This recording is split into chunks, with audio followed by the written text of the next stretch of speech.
nascimento da tragédia do espírito da música. Quase cego e com frequentes crises de enxaqueca, se aposentou em 1879. Após 11 anos de vida mergulhando na loucura, morreu em 1900, de paralisia geral, na Universidade Alemã de Weimar.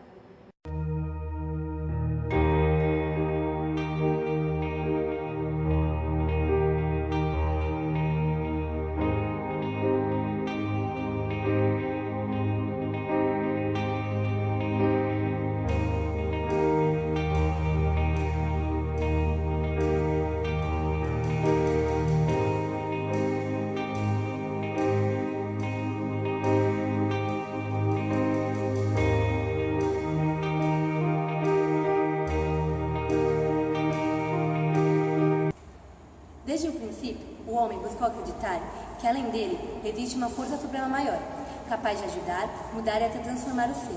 E boa parte da população mundial acredita que esse ser supremo pode ser chamado de Deus. Na busca para adorar e exaltar a Deus, os homens dos tempos passados construíram templos para adorar e cultivar os deuses nas quais eles acreditavam.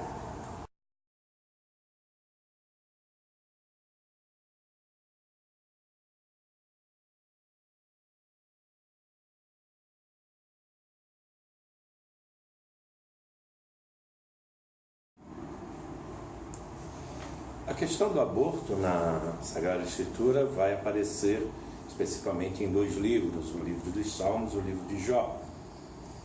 Porém, não aparece relativamente a palavra, mas aparece sim uma negação àquilo que é a vida.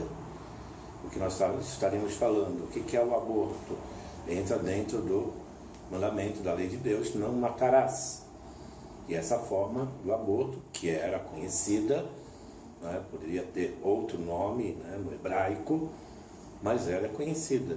Por isso que dentro da prescrição não matarás, aparece também a condição do aborto. Não o aborto natural, mas aquele que é provocado. Esse que é sempre o sistema árabe-semita, né, mas melhor dizendo, de preservação da vida, já que lá a vida era muito valiosa, mas ao mesmo tempo sabia-se das dificuldades de um povo que vive à beira do deserto.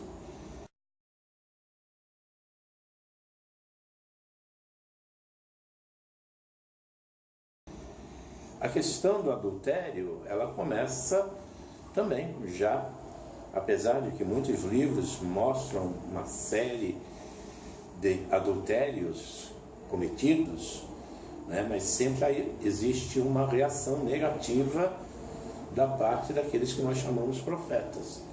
O caso clássico é Davi e Betsabeia, que há uma relação adúltera e o profeta coloca, né, que aquilo que eles fizeram, Deus é contra, mas muito mais contra o rei do que contra a mulher em si.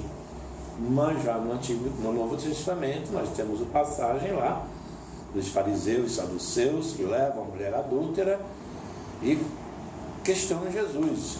Moisés mandou apedrejar tal mulher. O que tu dizes? E ele vê uma nova relação.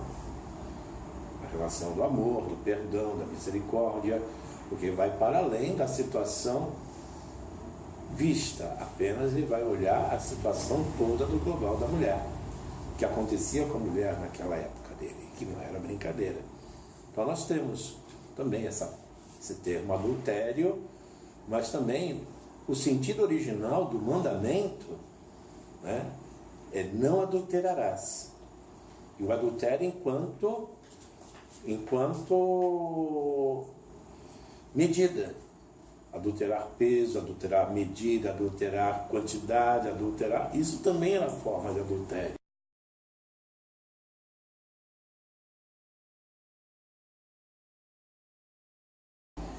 A questão da homossexualidade não aparece abertamente na Sagrada Escritura. Não existe.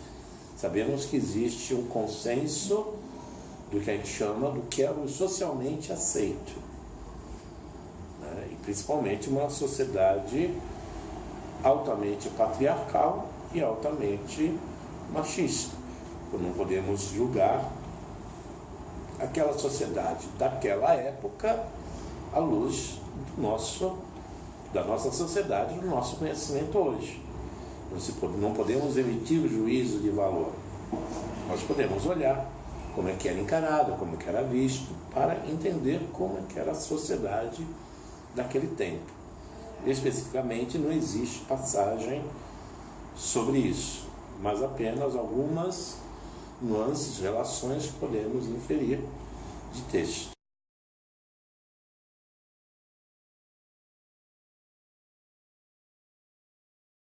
A questão do suicídio também, mas ela é presente na Sagrada Escritura. O caso clássico é de Judas, que suicida após compreender o que tinha acontecido naquela trágica Semana Santa. Para nós, Semana Santa, né? Eram aqueles eventos que levaram Jesus à prisão, à sua paixão e morte. Então, é contado. E também não é considerado alguém que vá estar ou no céu ou no inferno. Como Jesus, suspenso no madeiro, não tinha direito a não estar ao céu e nem direito ao inferno, Judas, ao se enforcar, também ficou suspenso no madeiro entre o céu e a terra. Então era uma questão muito, muito pesada. E até os nossos dias, não é tão antigamente. Antigamente pode ser, para a maioria de vocês que é todo jovem, né? Mas até a década de 70, quem cometia suicídio não tinha direito a exéquias, não tinha direito à missa de sétimo dia e muitas vezes não tinha direito de ser enterrado na campa da família. Era num lugar na periferia do cemitério. Por quê? Porque alguém que, vamos usar a palavra, era um desgraçado. Alguém que não tinha a graça de Deus.